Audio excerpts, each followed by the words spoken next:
साथियों नमस्कार, मैं आकाश पांडे। साथियों, जैसा कि आप सब जानते हैं कि इतिहास सीरीज की वीडियो चल रही है जिसमें हम एंशिएंट हिस्ट्री को कवर करने चल रहे हैं। फ्रेंड, अगर आप किसी भी एग्जाम की तैयारी कर रहे हैं, किसी भी एग्जाम की तैयारी कर रहे हैं, वनडे एग्जाम से लेकर स्टेट प्रिपरेशन आईएएस की तैयारी तक अगर आप कर रहे हैं तो जैन धर्म से बाहर क्वेश्चन आप वनडे एग्जाम वाले नहीं पूछे जाएंगे, ये मेरा वादा है। ठीक है, और वीडियो को अंत तक जरूर देखिए, क्योंकि अगर आप एक भी क्वेश्चन छोड़ देते हैं तो मतलब कि आप हो सकता है कि भाई आप एग्जाम क्या कि स्कोर से भी बाहर हो जाए। ठीक है, तो जैन धर्म है पूरा कंप्लीट, बहुत अच्छे से मैंने एक एक नोट्स बहुत अच्छे से बनाए हैं साथियों, कि सारे क्वेश्चन कंप्लीट हो जाएं एक ही वीडियो में। ठीक है, बाहर आपको पढ़ने की आवश्यकता न पड़े, हम याद भी कराएंगे, बार बार रिपीट करेंगे, हमारे साथ याद करते चलिए और नोट्स भी बना लीजिए। नोट्स तो है ही, लेकिन जो बताएंगे उसको नोट्स बना लीजिए और तैयारी करते रहिए। ठीक है, क्योंकि इलेक्शन है 2024 में, इसी में आपको बाजी मार के बगल हो जाना है, बार बार तैयारी नहीं करना है। ठीक है, चलिए तैयारी करते हैं हम लोग। जैन धर्म की बात करते हैं। जैन धर्म क्या है? जैन धर्म के संस्थापक एवं प्रथम तीर्थंकर कौन थे? ऋषभ देव थे। याद कर लीजिए, ऋषभ देव थे, याद करा देंगे हम आपको। आदिनाथ और केसरियानाथ के नाम से भी इनको जाना जाता है। ठीक है, जो स्वयं तप के माध्यम से आत्मज्ञान प्राप्त करते हैं और जो संसार क्या साथियों, जो संसार रूप सागर से पार लगाने वाले तीर्थ की रचना करते हैं और तीर्थंकर कहलाते हैं। 1 मिनट, हम थोड़ा सा इंक ले लेते हैं पहले आप सबके लिए। और चलिए, इंक मैंने ले लिया फ्रेंड, अब बात करते हैं। हाँ, तो जो स्वयं तप के माध्यम से आत्मज्ञान प्राप्त करते हैं और जो संसार रूप सागर से पार लगाने वाले तीर्थ की रचना करते हैं, उन्हें हम तीर्थंकर कहते हैं। क्या? तीर्थंकर कहलाते हैं। तीर्थंकर वह व्यक्ति है जिन्होंने पूरी तरह से क्रोध, अभिमान, छल, इच्छा आदि पर विजय प्राप्त की हो। मतलब कि अगर आप भी इन पे विजय प्राप्त कर लेते तो आप भी तीर्थंकर कहलाएंगे। अब बात आती है ऋषभ देव का जन्म कहाँ हुआ? तो अयोध्या में इक्ष्वाकु वंश में माना जाता है। किस इक्ष्वाकु वंश में? सारे क्वेश्चन जो रेड हैं, ठीक है, इसको विशेष ध्यान दीजिए, इसको याद करते चलिए। ऋषभ देव का जन्म अयोध्या में इक्ष्वाकु वंश में माना जाता है। फ्रेंड, चलते चलते आपको एक खुशी की बात बताते चले कि आप सबको नहीं पता होगा। तो फ्रेंड, हमारा विजन भगवान श्री राम की पावन धरती अयोध्या में ही हुआ। मेरा भी घर भगवान श्री राम, मैं अयोध्या से ही बिलोंग करता हूँ। ठीक है, तो बड़ी खुशी की बात है भाई। ऋषभ देव का उल्लेख किस किस वेद में है? ऋग्वेद, यजुर्वेद और विष्णु पुराण और भगवत पुराण में भी मिलता है। कहाँ कहाँ पे? ऋग्वेद, यजुर्वेद, विष्णु पुराण एवं भगवत पुराण में भी मिलता है। और अगर बात करें कि ऋग्वेद में 2 जैन तीर्थंकरों की बात की गई है, तो किस किस की? ऋषभ देव एवं अरिष्ट नेमि का उल्लेख मिलता है। प्रथम तीर्थंकर ऋषभ देव को किस वृक्ष के नीचे? वट वृक्ष के नीचे ज्ञान प्राप्त हुआ था। ऐसे 4 क्वेश्चन दे देंगे कि बताइए, आम, पीपल, नीम, नींबू, ऐसे कई क्वेश्चन, अशोक के पेड़ दे सकते हैं। ठीक है, कि इनके नीचे तो कौन सा है? वट वृक्ष के नीचे इनको ज्ञान प्राप्त हुआ था। रट्टा मान लीजिए। ऋषभ देव जैन ग्रंथों में इन्हें मानव सभ्यता का जनक कहा जाता है। ठीक है, भागवत पुराण में नारायण का अवतार कहा जाता है। इन्हें निर्वाण कैलाश पर्वत पर ज्ञान प्राप्त हुआ था। कहाँ पे हुआ था? निर्वाण कैलाश पर। ठीक है, निर्वाण का कैलाश पर्वत पर हुआ था। और ऋषभ देव के 100 पुत्रों में से 2 प्रसिद्ध हुए थे। कौन कौन से हुए थे? भरत और बाहुबली। भरत और बाहुबली हुए थे। भरत जो है चक्रवर्ती शासक और बाहुबली तपस्वी के रूप में प्रसिद्ध हुए थे साथियों। ऋषभ देव जैन ग्रंथों में नहीं हो गया। ये आगे चलते हैं। ये है प्रमुख जैन तीर्थंकर और उनके प्रतीक चिन्ह है, जिसमें से आपको फ्रेंड 2-3 याद करने हैं, जिसमें मैं निशान लगवा देता हूँ। देखिए, आदिनाथ जी का जो है वृषभ है, और अजीत जी का हाथी है, शंभुनाथ जी का घोड़ा है। ठीक है, इसको याद कर लीजिए और इसको पूरा आप याद कर लीजिए, पूछा जा सकता है, लेकिन इंपॉर्टेंट जो है मैं बता रहा हूँ।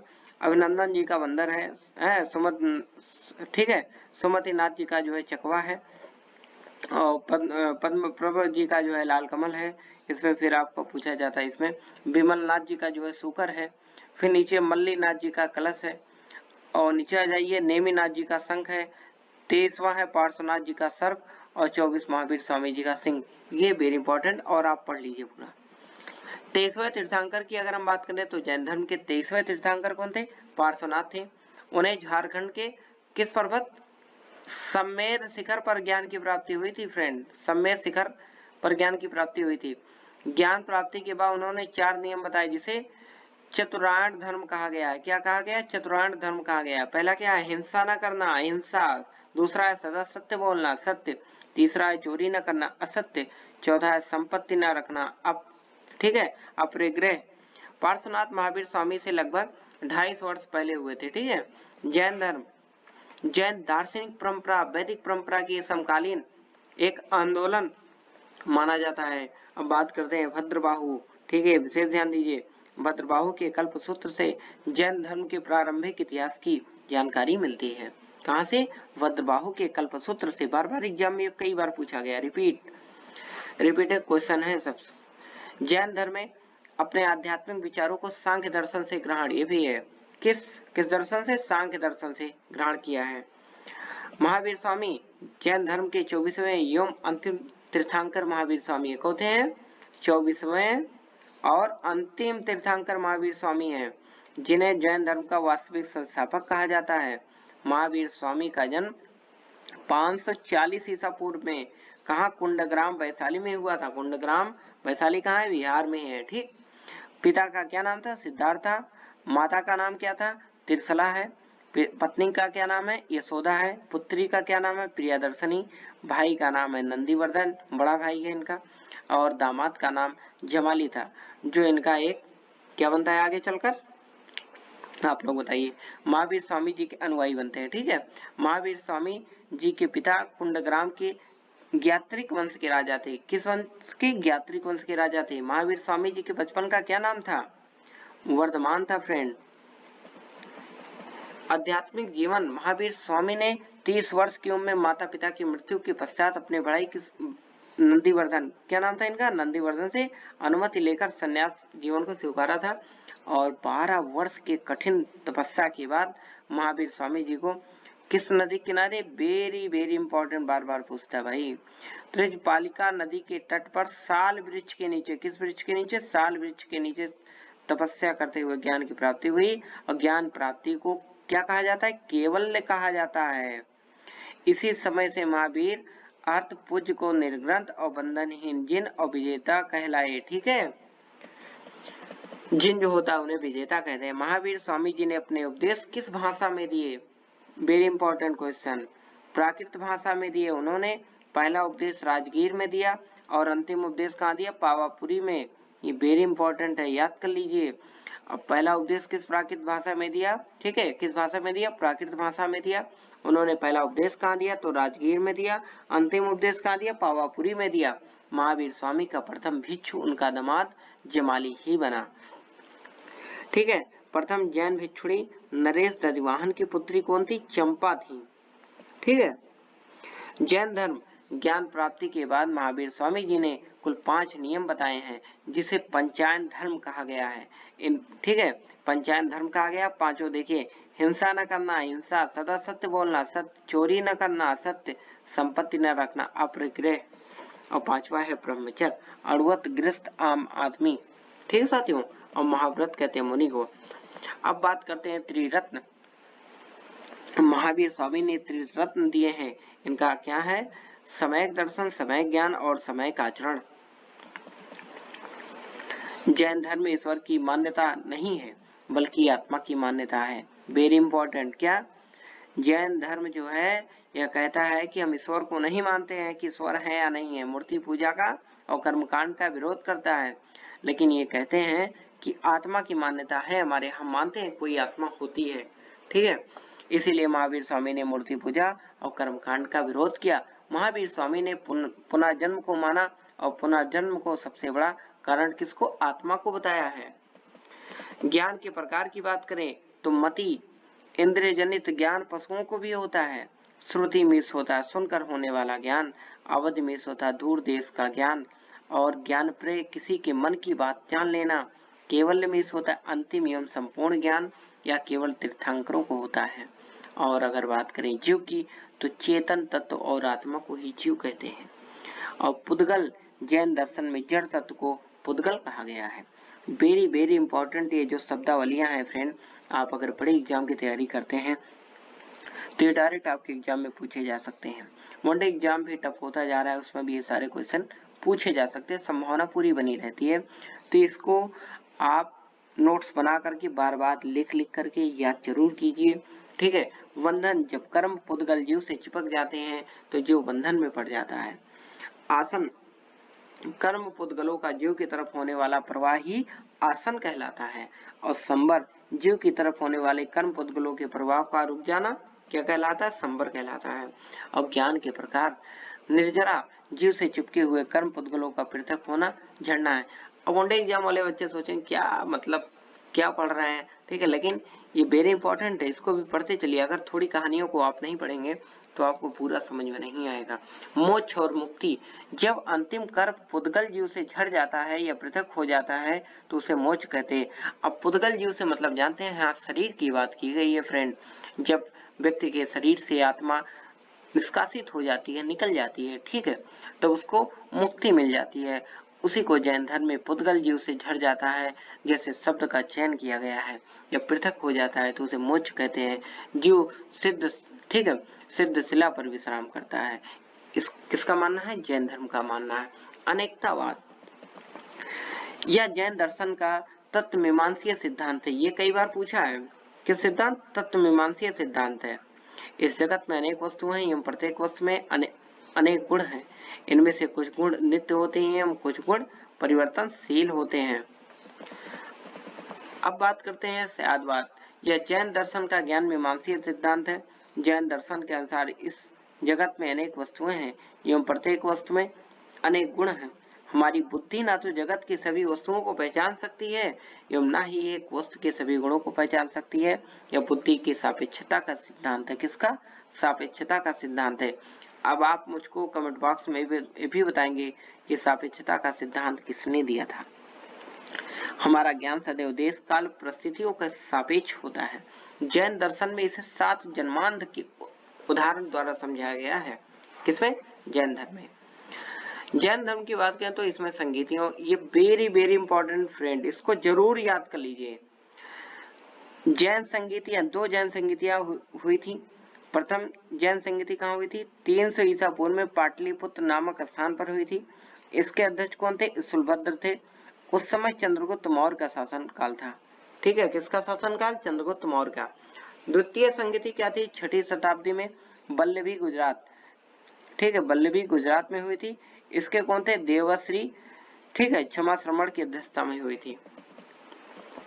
जैन धर्म लगभग 300 ईसा पूर्व में मगध में 12 वर्षों का भीषण अकाल पड़ा, जिसके कारण भद्रबाहु अपने शिष्यों सहित कर्नाटक चले गए। और देखिए, अब यहाँ पर जो हम आपको बताने चल रहे हैं, अब कभी कभी आप पढ़ेंगे कि श्वेतांबर और दिगंबर में अगर 2 भिन्न भिन्न जो है उसमें संगठन अलग बन गए तो ये कैसे बने। इसकी थोड़ी कहानी है कि लगभग 300 वर्ष ईसा पूर्व में मगध में 12 वर्षों का भीषण अकाल पड़ा, जिसके कारण भद्रबाहु अपने शिष्यों सहित कर्नाटक चले गए, किंतु कुछ अनुयायी स्थूलभद्र के साथ मगध में ही रुक गए। भद्रबाहु के वापस लौटने पर मगध के साधुओं से उनका गहरा मतभेद हो गया, जिसके परिणाम स्वरूप जैन मत श्वेतांबर और दिगंबर 2 अलग अलग संगठन बन गए, नामक 2 संप्रदाय में बट गया। स्थूलभद्र को श्वेतांबर, ठीक है, इसके जो अध्यक्ष थे स्थूलभद्र थे श्वेतांबर के श्वेत वस्त्र धारण करने वाले, और भद्रबाहु जो थे अध्यक्ष ये दिगंबर के थे, ये नग्न रहने वालों के अध्यक्ष थे। ठीक है, 2 संप्रदायों में बट गया। श्वेतांबर और दिगंबर में फिर अंतर भी हो गया फ्रेंड। पहला, इसे स्थूलभद्र ने प्रारंभ किया श्वेतांबर को। ये सफेद वस्त्र पहनते थे, महिलाओं को मोक्ष मिल सकता है, इनका मानना था। ठीक है, 19वें तीर्थंकर मल्लीनाथ महिला थी। इनके अनुसार महावीर स्वामी विवाहित थे। लेकिन अगर दिगंबर की बात की जाए तो ये थोड़ा विपरीत सोचते हैं। इसे भद्रबाहु ने प्रारंभ किया। ये निर्वस्त्र रहते थे, ठीक है, इनके लोग, और महिलाओं को मोक्ष नहीं मिल सकता, इनका मानना था। 19वें तीर्थंकर मल्लीनाथ पुरुष थे और इनके अनुसार महावीर स्वामी विवाहित नहीं थे। ठीक है, अब जैन साहित्य की बात किया जाए तो जैन साहित्य को आगम कहा जाता है। क्या कहा जाता है? आगम कहा जाता है। प्रारंभिक जैन साहित्य अर्धमगधी भाषा में लिखे गए, जिसमें 12 अंग, 12 उपांग और 10 प्रकरण और 6 छेद सूत्र, 4 मूल सूत्र, अनियोग सूत्र व नंदी सूत्र आते हैं, और 12 अंग इसमें इस धर्म के सिद्धांतों का और नियम आदि का संकलन है। बोरिंग मत महसूस कीजिए, इसको आपको याद करना है तो करना ही पड़ेगा अगर आप एग्जाम में टॉप करना चाहते हैं या एग्जाम में सफल होना चाहते हैं। ठीक फ्रेंड, हमको भी बोरिंग लगता था पढ़ने में, मतलब ये क्या 12 अंग, 12 उपअंग, 10 प्रकरण, अब रट्टा मान लो भाई, अगर समझ में ना आए तो बस सीधी बात समझाने की पूरी कोशिश कर रहे हैं आपको। देखिए, जैन धर्म जैन धर्म के कुछ प्रमुख राजा थे।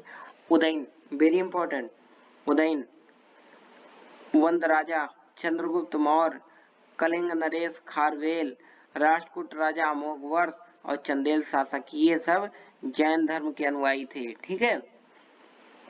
72 वर्षों की आयु में महावीर की मृत्यु और निर्वाण, मृत्यु को ही निर्वाण कहा गया है जैन धर्म में। कब हुआ? 668 ईसा पूर्व में। कहाँ पे हुआ? बिहार राज्य के पावापुरी राजगीर में हुई फ्रेंड। ठीक है। आगे चलते हैं। प्रमुख जैन मंदिर की बात करें, वेरी वेरी इंपॉर्टेंट, सारे पूछे जाते हैं। हम वही लेके ही आते हैं नोट्स में, निचोड़, जैसे नींबू होता है फ्रेंड ना, तो नींबू का रस आप लोग को देते हैं कि बस उसको पी जाओ, उतने में काम कंप्लीट। प्रमुख जैन मंदिर, मौर्य काल में मथुरा जैन धर्म का प्रमुख केंद्र था। मथुरा कला का संबंध जैन धर्म से है। कर्नाटक के चामुंड शासकों ने श्रवण बेलगोला में विशाल बाहुबली की मूर्ति, गोमतेश्वर की मूर्ति का निर्माण करवाया है। ठीक है। श्रवण बेलगोला मंदिर का है, कर्नाटक में है। मध्य प्रदेश में चंदेल शासकों ने खजुराहो में जैन मंदिर का निर्माण करवाया। राजस्थान के माउंट आबू में दिलवाड़ा के प्रसिद्ध जैन मंदिर है। ठीक है। तो साथियों, तो हम यहीं पे वीडियो को स्टॉप करते हैं। जैन धर्म से संबंधित जो कुछ भी था सब कुछ कंप्लीट कर दी। इससे बाहर हमें नहीं लगता है कि आपके एग्जाम में पूछा जाएगा। अगर वीडियो आप अंत तक देखे हैं तो फ्रेंड चैनल को सब्सक्राइब कीजिए। ठीक है। और लाइक कीजिए, कमेंट कीजिए। हमें आप सलाह भी दे सकते हैं कि इसमें आप ये परिवर्तन कीजिए, मतलब कि कुछ और अगर आपको एक्स्ट्रा चाहिए तो भी हम आपको देंगे। ठीक है। किस तरीके आप मतलब कि बताइए, कुछ भी बताइए कमेंट बॉक्स में, उल्टा सीधा जो कुछ भी आपके समझ में आए हमको बताइए भाई, उसी हिसाब से तो हम आपको कंटेंट देंगे। और कंटेंट हमारे हिसाब से बहुत लाजवाब है, क्योंकि निचोड़ लेके आए हैं नींबू का। तो फ्रेंड अगले वीडियो का इंतजार कीजिए, पढ़ते रहिए, मस्त रहिए। और आपको बताते चलें कि 2024 में चुनाव है, इलेक्शन है, तो वैकेंसी आएंगी, इसलिए तैयारी पे लगे रहिए, सब काम छोड़ दीजिए भाई साहब, बस केवल लगे रहिए, बस पढ़ाई में लगे रहिए। तो साथियों बहुत बहुत धन्यवाद। याद कर लीजिए, इसको बार बार लिखिए, बार बार लिख लिख के याद करेंगे तो याद हो जाएगा, हम भी ऐसे करते हैं। तो साथियों बहुत बहुत धन्यवाद, अगले वीडियो का इंतजार कीजिए। जय हिंद, जय भारत।